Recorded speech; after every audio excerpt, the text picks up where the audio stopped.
what we are learning these last few weeks.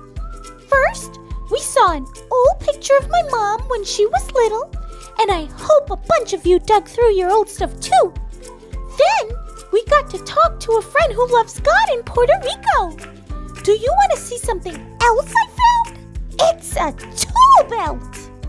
When I asked my dad where it came from, he told me about a really bad storm that happened in Louisiana before I was born. There was so much water from the rain that it flooded and filled up people's houses. It was a really hard time for everyone. The water ruined things they loved and needed, so my dad and some friends went to help them rebuild their houses.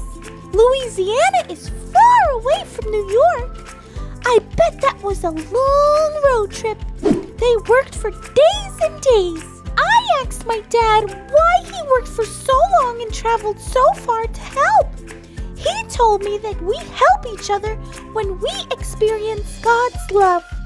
God helps us when we help others. I really like the thought of building homes and things for people, but I wonder what I can do to help.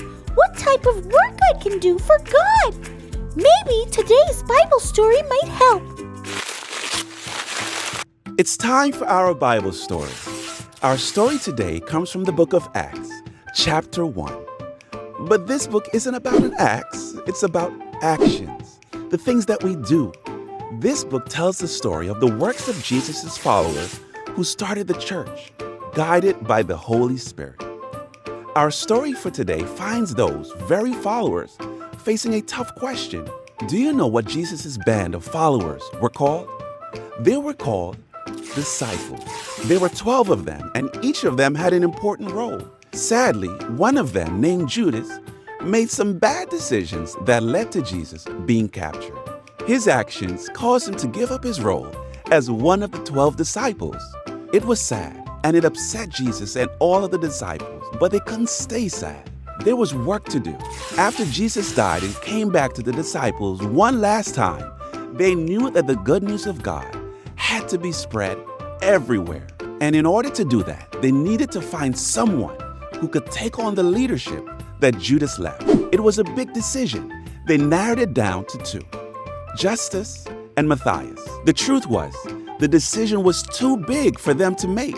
So they went to the Holy Spirit in prayer, believing that that would lead them to the right person. After praying, they cast lots.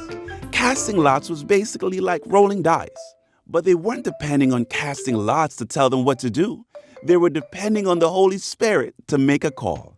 And in fact, that's exactly what the Holy Spirit did. Matthias was chosen to take Judas's spot. Just like Jesus' disciples, we all have work to do for God, like telling others about God's love and what Jesus did for them. But we can trust the Holy Spirit to help us with the work and any tough decisions we need to make. The disciples did that, and so can we, because the Holy Spirit helps us do God's work.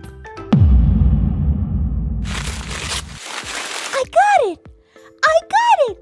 I thought of something I can do to help others too. My dad reminded me of a place where I can pack lunches for other kids who don't always have all the food that they need. We're going to go together this week. The kids who get the meals go to school where I go to school, and they get to take the food home. It will help them take care of themselves when there isn't enough. I can definitely help others by putting the meals together and praying for their situations. They are kids just like me. I am so excited I can do something for God in my own way. What are some ways you can do God's work? Let me know next time, okay? Remember, the Holy Spirit helps us do God's work. Thanks for growing with me, friends. Peace out.